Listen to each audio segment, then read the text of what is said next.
Hello good morning जोहार, मैं हसनैन और आप देख रहे हैं न्यूज झारखंड। आज तारीख है 19 नवंबर, दिन है रविवार। समय हो चला है झारखंड की खबरों को जानने का, तो चलिए जानते हैं झारखंड की 25 प्रमुख बड़ी खबरों को। मेरा ये चैनल सब्सक्राइब करें और मेरे हर अपडेट आपको मिले, इसके लिए बेल आइकन जरूर दबाइएगा। के सामने पत्नी की शादी प्रेमी से कराई, बोला दोनों बच्चों की परवरिश खुद करूंगा। झारखंड के देवघर से एक शादी का हैरान कर देने वाला मामला सामने आया है। यहां एक शख्स ने अपनी पत्नी की शादी उसके प्रेमी से करा दी। बताया जा रहा है कि पुरनदाहा निवासी शुभकर रवानी की शादी मीना देवी के साथ 12 साल पहले हुई थी। दंपत्ति को एक बेटी और एक बेटा भी है। शादी के काफ़ी समय बाद तक इनका रिश्ता ठीक ठाक चला, लेकिन कुछ दिनों बाद धीरे धीरे इस रिश्ते में कड़वाहट आने लगी। इस दौरान मीना देवी का अफेयर देवघर के करोल गांव के निवासी सिकंदर कुमार यादव के साथ शुरू हो गया। इनके बीच प्यार होने लगा। मीना देवी दिवाली के दिन पति से झगड़ा कर अपने प्रेमी के पास चली गई। फिर दोनों शुभकर रवानी के पास आए और एक दूसरे से शादी करने की बात कहने लगे।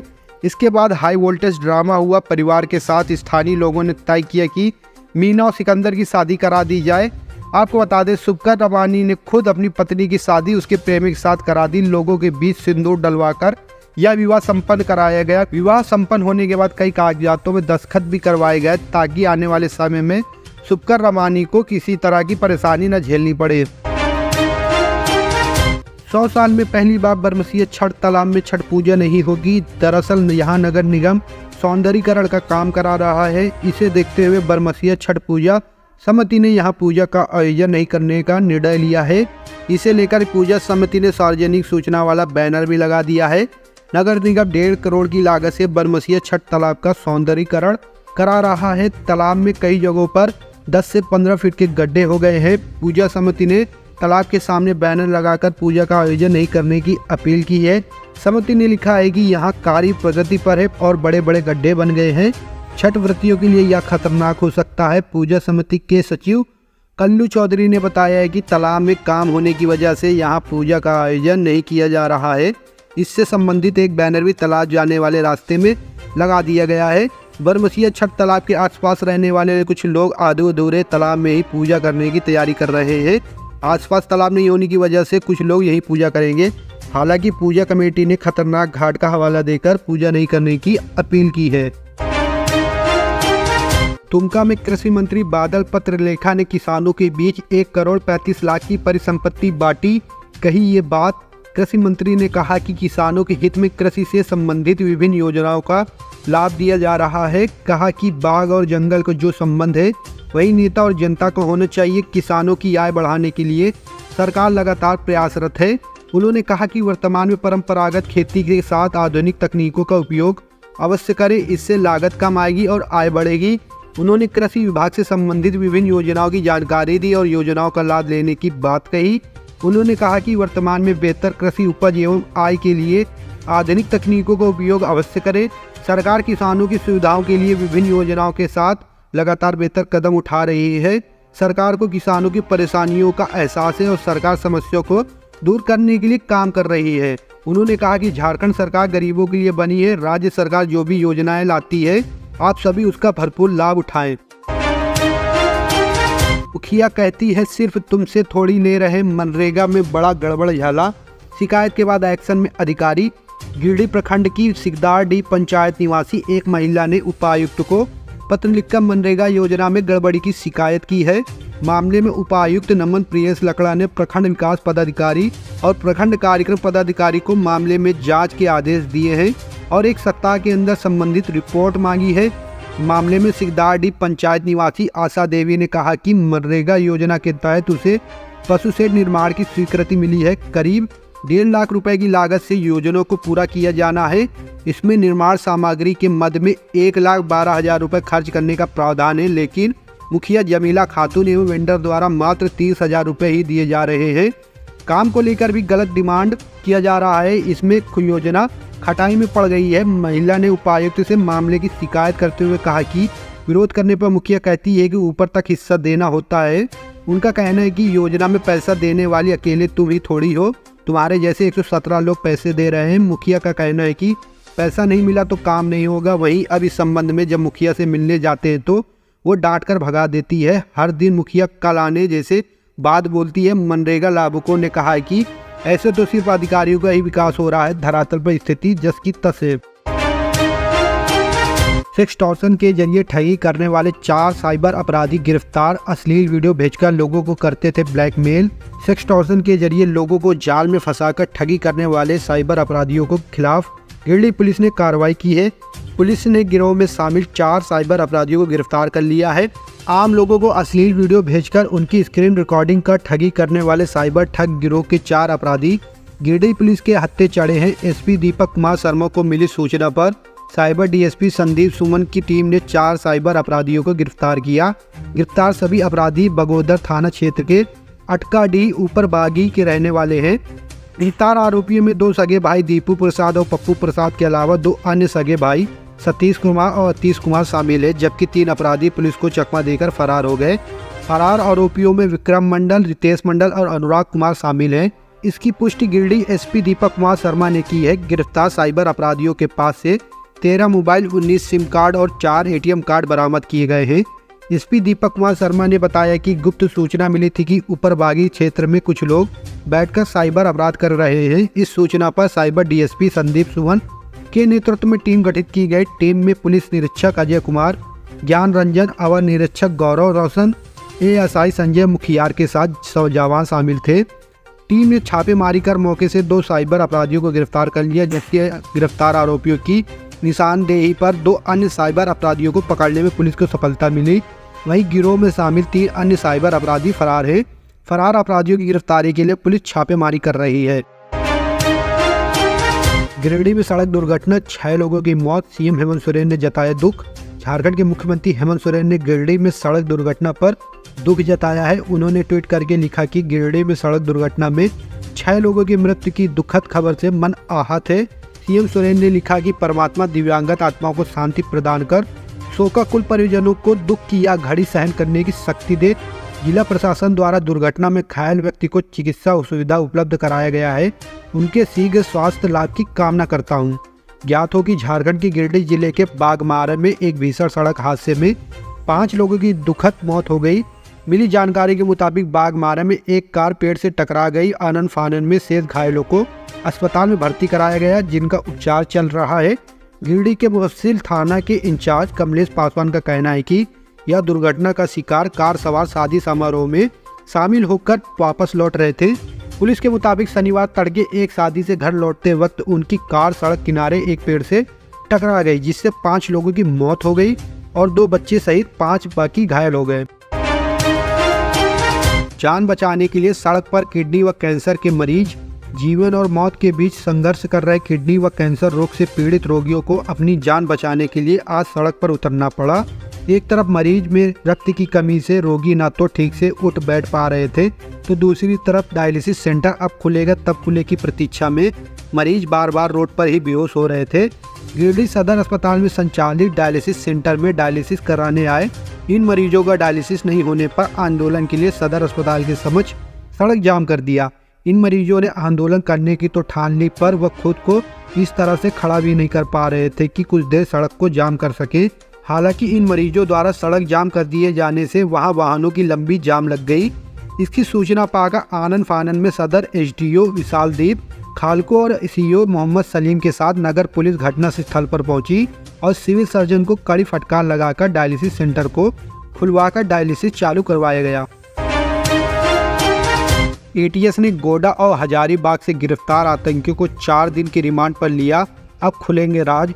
गोडा और हजारीबाग जिले से 8 नवंबर को गिरफ्तार 2 आतंकियों को एटीएस ने पूछताछ के लिए रिमांड पर लिया। आतंकी संगठन आईएसआईएस के संदिग्ध आतंकी मोहम्मद आरिज हसनैन और मोहम्मद नसीम उर्फ मोहसिन को झारखंड एटीएस ने इसी महीने गिरफ्तार किया था। गिरफ्तार दोनों आतंकियों से पूछताछ करने के लिए एंटी टेररिस्ट स्क्वाड ने अदालत में अर्जी दी थी कि जिसके बाद अदालत ने गोडा के रहने वाले आतंकी आरिज और हजारीबाग के रहने वाले मोहम्मद नसीम को एटीएस को अगले 4 दिनों तक पूछताछ की इजाज़त दे दी। एटीएस की टीम शनिवार को कड़ी सुरक्षा के बीच दोनों आतंकियों को लेकर एटीएस मुख्यालय पहुंची, जहां उनसे पूछताछ की जा रही है। एटीएस को यह सूचना मिली कि दोनों आतंकियों के पास कई ऐसे राज हैं जिनके खुलासे के बाद झारखंड में छिपे हुए स्लीपर सेल्स के कई एजेंट गिरफ्तार किए जा सकते हैं।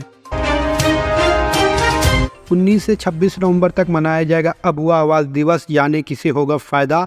जामताड़ा वीडियो प्रवीण चौधरी ने प्रखंड सभागार में शुक्रवार को पदाधिकारी व कर्मियों के साथ साप्ताहिक समीक्षा बैठक की।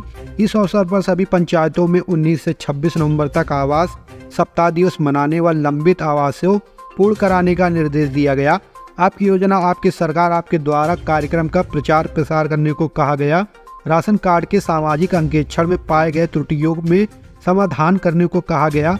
पोटो हो खेल मैदान सभी पंचायत में बनाने को कहा गया। रोजगार सेवक व पंचायत सचिव को इस योजना का अविलंब प्रखंड कार्यालय में जमा करने को कहा गया। साथ ही मनरेगा में मानव दिवस बढ़ाने की बात कही गई।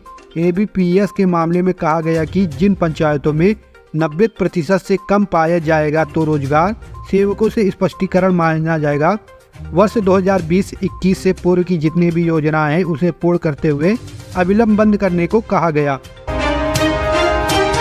पाकुड़ में पत्थर कारोबारी के मैनेजर की हत्या, आरोपी गिरफ्तार। पाकुड़ शहर के सिंधीपाड़ा मोहल्ले में रहने वाले पत्थर व्यवसायी नरेश माध्यान के घर में उसके मैनेजर मोहन लालवानी की हत्या कर गुरुवार की रात करीब 9:30 बजे कर दी गई, जिसकी जानकारी शुक्रवार की सुबह रसोईया मोती मंडल ने कंपनी के कर्मियों को दी कि मोहन लालवानी की मौत हो गई। जानकारी मिलने के बाद पहुंची पुलिस ने घटना की जांच की। जांच के दौरान पुलिस ने गार्डन से हत्या में प्रयुक्त रॉड व खून से सना कपड़े को बरामद किया। इसके बाद पुलिस ने हत्या के आरोप में रसोईया मोती मंडल को गिरफ्तार कर लिया। नरेश माध्यान की कंपनी छाबड़िया इंजीनियरिंग कंपनी के ड्राइवर अमित दास के लिखित आवेदन पर नगर थाना में रसोईया के खिलाफ हत्या का मामला दर्ज कर लिया गया है। जानकारी के अनुसार साहिबगंज जिले के मंगलहाट का रहने वाला मोती मंडल 55 साल का है। करीब 20-22 सालों से कंपनी में रसोईया का काम करता था।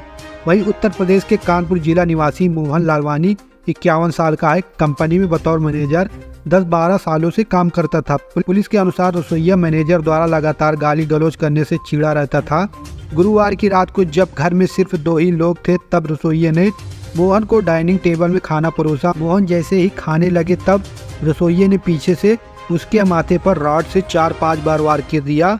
इससे मोहन की मौके पर मौत हो गई। मोहन की मौत के बाद रसोईया के साक्ष्य को छुपाने का प्रयास किया और शुक्रवार की सुबह मौत की जानकारी कंपनी के कर्मियों को दी।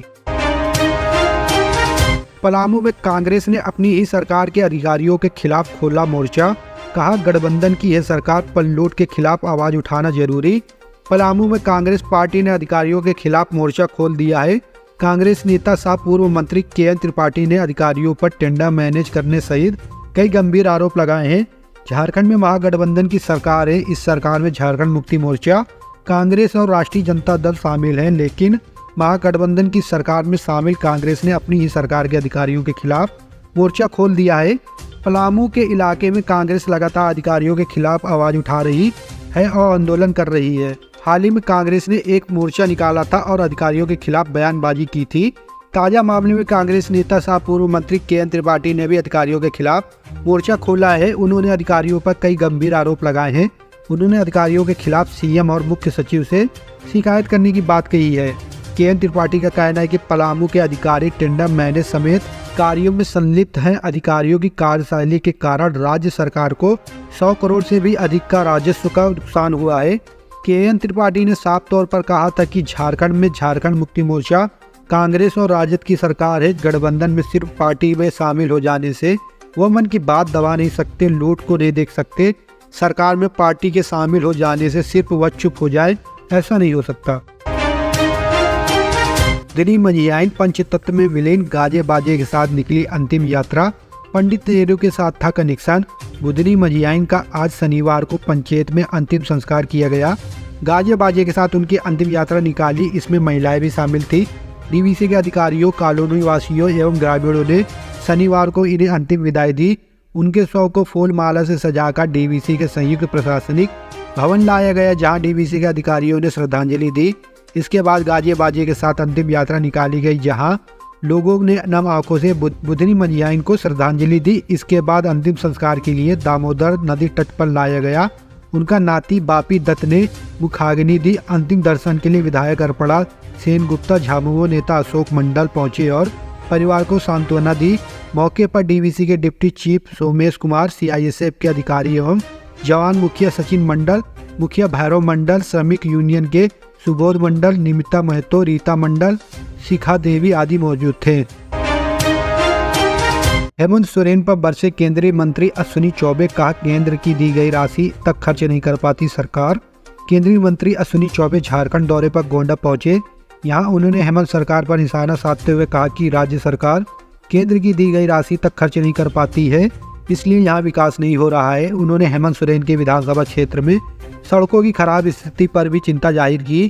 केंद्रीय वन, पर्यावरण और जलवायु परिवर्तन राज्य मंत्री अश्विनी चौबे गोंडा दौरे पर पहुंचे। यहां उन्होंने झारखंड सरकार पर निशाना साधते हुए कहा कि झारखंड सरकार उनके द्वारा दी गई राशि तक खर्च नहीं कर पा रही है। उन्होंने कहा कि 2019 से लेकर 2023 तक केंद्र द्वारा दी गई राशि का महज 16% ही अब तक राज्य सरकार खर्च कर पाई है। केंद्रीय मंत्री अश्विनी चौबे ने गोंडा में कहा कि किसी तरह का कोई प्रस्ताव केंद्र के वन एवं पर्यावरण मंत्रालय के पास लंबित नहीं है, जिसकी अनुशंसा राज्य सरकार ने की है। पीएम मोदी का ड्रीम प्रोजेक्ट देश में 1000 नगर वाटिका बनाने का है। इसमें गोंडा, दुमका और देवघर भी शामिल है। उन्होंने संताल परगना के गोंडा, दुमका, देवघर के बारे में भी बताया। 3 बड़ी योजनाएं स्वीकृत हैं। इसके अलावा रांची, धनबाद, जमशेदपुर में भी योजनाएं चल रही हैं। झारखंड में अब भविष्य की ऊर्जा लिथियम का भंडार, जीएसआई को कोडरमा में मिले शुरुआती संकेत। तमाड़ में है सोने की खदान। झारखंड में भविष्य की ऊर्जा लिथियम का भंडार है, जीएसआई को कोडरमा में शुरुआती संकेत मिले हैं। वहीं तमाड़ में सोने की खदान होने की बात सामने आ रही है। अगर सब कुछ ठीक रहा तो झारखंड भविष्य की ऊर्जा का एक बड़ा केंद्र साबित हो सकता है। जियोलॉजिकल सर्वे ऑफ इंडिया के मुताबिक कोडरमा में लिथियम के भंडार के शुरुआती संकेत मिले हैं। जीएसआई के महानिदेशक जनार्दन प्रसाद के मुताबिक 2050 तक देश में बैटरी पर निर्भरता बढ़ने वाली है। इसके लिए लिथियम सबसे जरूरी तत्व है, इसलिए लिथियम की खोज पर फोकस किया जा रहा है। झारखंड के लिए दूसरी एक अच्छी खबर बात यह है कि जीएसआई को तमाड़ में 2 जगहों पर सोने की खदान का पता चला है। पूर्व में भी झारखंड में सोने की 2 खदानों का पता चल चुका है। उनका ऑप्शन भी किया गया है, लेकिन किसी कारणवश अब तक निकासी का काम शुरू नहीं हो पाया है। जीएसआई के महानिदेशक जनार्दन प्रसाद का कहना है कि मिनरल्स मिलने के सबसे ज़्यादा फायदा राज्य सरकार को राजस्व के रूप में होगा। संबंधित इलाकों में रोजगार का सृजन होगा। हालांकि उन्होंने इस बात पर फोकस जताया कि डाल्टनगंज में ग्रेफाइट के भंडारों के आकलन के लिए ड्रिलिंग का काम प्रभावित हो गया। इस काम में स्थानीय लोग अड़चन पैदा कर रहे हैं, लिहाजा सरकार और प्रशासन से सहयोग की अपेक्षा है। महानिदेशक जनार्दन प्रसाद से पूछा गया कि आखिर स्थानीय लोग क्यों बाधा डाल रहे हैं। जवाब में उन्होंने कहा कि ग्रामीणों को लगता है कि अगर उनकी जमीन पर किसी खनिज का भंडार मिलेगा तो उनको विस्थापित होना पड़ेगा, लेकिन उन्हें यह समझना होगा कि इससे उनका विकास होगा, उन्हें रोजगार मिलेगा। पापा आंखें खोलो, नक्सल हमले में शहीद जवान का शव घर पहुंचा तो बिना कुटे बच्चे लोगों का पसीज गया दिल। झारखंड के चाईबासा गोयल केरा में हाथी बेड़ा जंगल में हुए आईडी ब्लास्ट में सीआरपीएफ के जवान संतोष उरांव शहीद हो गए। उनका जब पार्थिव शरीर तुरियाडीह गांव पहुंचा तो पूरा माहौल गमगीन हो गया। शहीद जवान संतोष उरांव को जगह जगह पर श्रद्धांजलि दी गई। इस मौके पर डीसी, एसपी और बाकी पुलिस अधिकारी ने गांव में पहुंचकर शहीद को श्रद्धांजलि दी। शहादत से करीब 3 घंटे पहले जवान संतोष उरांव ने अपनी पत्नी से बात की थी। उन्होंने कहा था कि जल्द ही 1 महीने की छुट्टी लेकर घर आएंगे। अपने शहीद का पार्थिव शरीर पहुंचने पर बच्चे का रो रो कर बुरा हाल था। वे बार बार बोल रहे थे, पापा आंखें खोलो। शहीद जवान को सम्मान देने के लिए गुमला जिले के डीसी करण सत्यार्थी और एसपी हरिवर्धन सिंह भी गांव में मौजूद थे। शव पहुंचते ही गांव में पूरा माहौल गमगीन हो गया। लोगों की आंखों से आंसू रुकने का नाम ही नहीं ले रहे थे।